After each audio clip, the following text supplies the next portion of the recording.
2023년 4월 4일 화요일 장마감 방송 간략히 진행하도록 하겠습니다. 자, 최근에 뭐 한 두 달간 외국인들이 이랬다 저랬다 도깨비 형태로 수급 변동이 많이 심하네요. 어제도 외국인들이 선물을 1조 원대 매도하고 나서 곧바로 오늘 6,500억 한 60%에 해당하는 정도로 매수를 진행했습니다. 그래서 오늘 손실을 본 걸 보니까 외국인들이 선물 쪽에서 손실을 봤더라고요. 그래서 보니까 어제 매도했던 것을 오늘 일부 손실을 감수하면서 위로 매수를 대응한 것 같고요. 뭐 이렇다고 해서 뭐 내일 그대로 또 연속 매수세가 이어지냐라고 보기에는 또 어렵습니다. 요즘 보여줬던 행태는 외국인들이 언제든지 다시 뒤바뀔 수 있다라고 생각을 할 수밖에 없을 것 같아요. 그래서 한 일주일 이상씩 묶어가지고 통으로 좀 판단을 해야지 하루하루 하루 이틀 2, 3일 정도까지도 신뢰할 수 없는 그런 모습을 좀 보이고 있습니다. 이게 고의적이든 뭐 외국인들도 지금 혼란을 겪고 있든 뭐 어떤 상태인지는 뭐 확인할 수 없지만 어쨌든 외국인들의 수급 신뢰도가 조금 낮아진 상태예요. 이거는 보기 드문 형태고요. 수급을 파악하시는 분들 입장에서는 굉장히 난해한 그런 시장이 계속 되고 있습니다. 참고하시고요. 어제는 뭐 하락 사유, 어제 외국인들이 매도했던 사유는 뭐 일단 저는 새로운 내용인 공매도 조치에 그리고 환율이 아니라 유가에 대한 내용을 토대로 좀 어제 말씀을 드렸는데 뭐 다 복합적으로 작용하는 것 같습니다. 예, 뭐 외국인들이 매도를 했기 때문에 환율이 올라갔던 거고 또 환율이 올라갔기 때문에 또 외국인들이 더 매도했던 거고 뭐 그런 거고 뭐 실질적인 사유는 어떤 건지는 뭐 알 수가 없겠지만 뭐 추정해 보면은 오펙의 갑작스런 깜짝 감산으로 유가 급등했던 상태에서 인플레이션이 우려된다. 그다음에 우리나라 개별적으로 우리나라에만 적용되는 이제 공매도 조치 번복에 따른 외국인들의 일시적인 매도세 뭐 이렇게 좀 표현을 했습니다. 그리고 두 번째는 어제 블러드 연설이 좀 있었습니다. 제임스 블러드 대표적인 매파 연준 위원이죠. 오펙 플러스의 깜짝 감산으로 인해서 인플레이션이 유발되고 그럼으로써 금리 인상 기조를 더 높여야 한다. 뭐 이렇게 주장을 했고 앞으로도 추가적인 두세 번의 일정이 더 남아 있습니다. 그래서 블러드 연준 총재가 연설할 때마다 시장이 나스닥이 좀 흔들렸는데 앞으로도 또 그런 영향을 줄 수 있으니까 이것도 주의하셔야 될 것 같고요. 현재 이제 다음 FOMC 금리에 대한 베팅은 동결과 25bp 상승이 거의 비등비등하게 왔다 갔다 하는 것 같아요. 현재 5대5 정도 보고 있어서 좀 더 시간이 지나면서 이제 고용 지표나 인플레이션 지표를 좀 확인을 한 다음에 기울어지지 않을까 이렇게 생각을 해봅니다.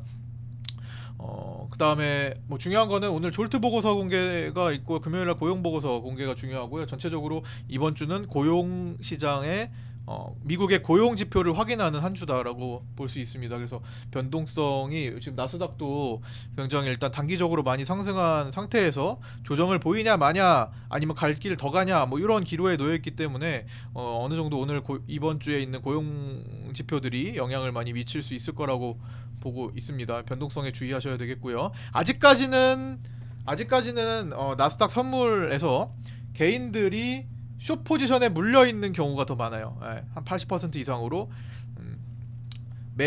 매수로 수익을 보고 있는 경우보다는 매도에 물려 있어서 계속 쩔쩔매는 경우가 더 압도적으로 많습니다. 물론 그 비율이 점점 줄어들고 있어요. 그 줄어드는 이유는 이제 너무 계속 올라가니까 로스컷 청산을 당했거나 아니면 추가를 통해서 빠져나왔거나 뭐 여러 가지가 있겠죠. 아니면 손절을 그냥 했거나 어쨌든 미결제 약정 포지션에 대해서는 그러니까 버티고 있는 사람들에 대해서는 개인들이 숏 포지션에 좀 더 물려서 버티고 있다 이렇게 판단하면 되겠고요. 그게 언제 뒤집힐지 50% 기준으로 언제 뒤집힐지에 따라서 앞으로 향방이 많이 갈릴 것 같습니다. 점점 물린 사람들의 비중은 줄어들고 있는 것도 말씀을 드릴게요. 현재 4월 4일 오후 3시 반 기준으로 말씀을 드리는 겁니다. 그 다음에 은행 리스크가 뭐 금방 들어갔어요. 뭐 한참 뭐 시장을 뭐 위협하더니 뭐 무슨 뭐 사브프라임이냐 뭐 어쩌냐 얘기까지 나오더니 금방 쏙 들어갔습니다. 그런데 다시 유가 급등으로 뭐 미국을 견제하는 건지 오펙 에서 갑작스러운 깜짝 이런 감사한 발표로 유가가 급등했는데 지금 인플레이션을 잡고자 하는 세계적인 노력을 하고 있는데 그 상황에서 갑자기 이렇게 감산을 해버리면 이거 미국을 견제하는 거 아니냐라는 이런 주장도 있죠. 음, 그러나 어쨌든 바이든의 조치도 분명히 있을 것 같고 금방 또 어느 정도 정리되지 않을까, 잠잠해지지 않을까 싶습니다. 은행 리스크는 쏙 들어갔어요. 뭐 다시 또 불거질 수 있겠지만 일단은 위협에서 조금 벗어나서 시장은 계속적으로 불안의 벽을 타고 상승하는 그런 분위기가 되었습니다. 뭐 인플레이션이야. 뭐 중국 리오프닝 그때 말씀드렸잖아요. 중국이 공장을 재개하고 값싼 아직은 그래도 값싼 노동력을 통해서 세계 시장에 싼 물건들을 공급을 하기 때문에 인플레이션은 잡힐 가능성이 높아지는 겁니다. 그래서 우리도 이번에 오늘 인플레이션 지표 발표 나왔는데 떨어졌죠? 물가가 조금 안정되고 있다라는 것도 확인이 됐고 그 상황에서 지금 유가 급등이 나온 거니까 다음은 좀 다시 늘어나지 않을까? 유가 영향을 미치는 거는 시간차를 두고 발생하겠죠. 그러니까 한 5월 달일 거 4월 5월 게 4월 5월 뭐 6월 정도에 확인하는 게 좀 불안하다 뭐 이런 인식이죠. 인플레이션 지표가 아직까지는 일단 인플레이션이 잡히고 있는 쪽으로 점점 보여지고 있으니까 거기에 좀 촉각을 좀 맞추면 좋을 것 같고요. 위클리 옵션 만기 목요일 거 만기 포지션은 현재 325포인트가 가장 적절한 상태 같습니다. 뭐 양방 베팅을 많이 해놨는데 개인들이 가장 손실을 많이 보는 포인트가 325고요. 기관과 외국인들이 나란히 그래도 수익을 좀 챙겨가는 위치가 325입니다. 물론 내일 수요일이니까 이틀 동안에 어느 정도 변화는 있을 수 있겠습니다만 현재 기준으로는 그렇다라는 거예요. 그러면 지금 코스피 200이 321.75로 끝났습니다. 그러면 아직까지는 어느 정도 상승 여력이 좀 있겠네요. 이렇게 끝났으니까 7호 끝났으니까 최적으로 가기 위해서는 한 3포인트대 정도 추가 상승 여력은 있습니다만 항상 최적으로 가는 건 아니니까 그 점도 참조해 주시고 바뀔 수 있다라는 거 바뀌면 제가 카톡방에 정혜원방 카톡에 먼저 올려드리고 있으니까 그렇게 좀 봐주시고요.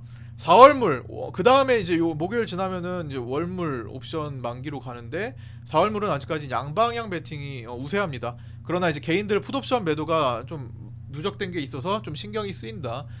어쨌든 옵션 매도는 어쨌든 크게 본다라는 거 계속 말씀드려 왔던 내용입니다.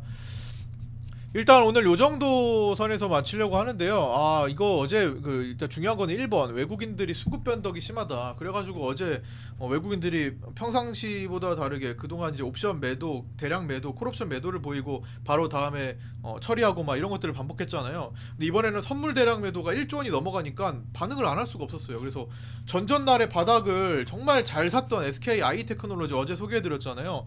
외국인들이 1조 원 매도하는데 그냥 반응을 안 할 수 없어서 일단 짧게 6% 정도 먹었는데 오늘 날라갔습니다. 좀 아쉬워요. 그런데 아쉬운 거는 제 몫이고 여러분들은 제가 언제나 그런 종목들을 바닥에서 메인 종목들을 찾아서 체크해서 분석해서 올려드릴 수 있다라는 거 알고 기다리시면 됩니다.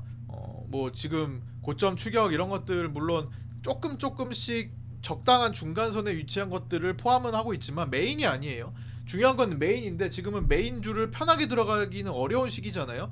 외국인들의 변덕 때문에. 근데 한번 2차 전지가 오늘 살짝 흔들리는 척을 했지만 오늘은 흔들린 게 아니고 2차 전지가 한 메인 종목들 예를 들어 에코프로 BM 같은 것들이 하루에 거래 터지면서 한 15% 떨구는 장대 음봉이 나온다. 뭐 이러면서 시장이 강하게 흔들린다. 그러고서 물갈이가 한번 일어나는 그런 시기가 오면 조금 편하게 그 뒤로는 메인 종목들을 좀 세팅해가지고 바닥에서부터 크고 굵직하게 좀 먹을 수 있을 거라고 봅니다. 제가 라인업은 계속 해 나가고 있고요. 한 종목을 보는데 일주일 이상 걸려요. SK 아이테크놀로지가 이번 주에 올라갈 가능성이 좀 있어서 먼저 금요일에 들어갔던 거고 혹시나 안 올라가면은 비중을 채우겠다 이렇게 말씀을 드렸는데 이제 외국인 때문에 흔들렸던 건데 어쨌든 그걸 준비하는 데 있어서 한 일주일 넘게 걸렸습니다. 내용 파악을 해야 되니까 고점에 있는 것들은 그냥 이미 나타난 현상에 대해서 추격을 하는 거니까 제외하고 어쨌든 그런 식으로 종목은 계속 준비해 나가고 있으니까요.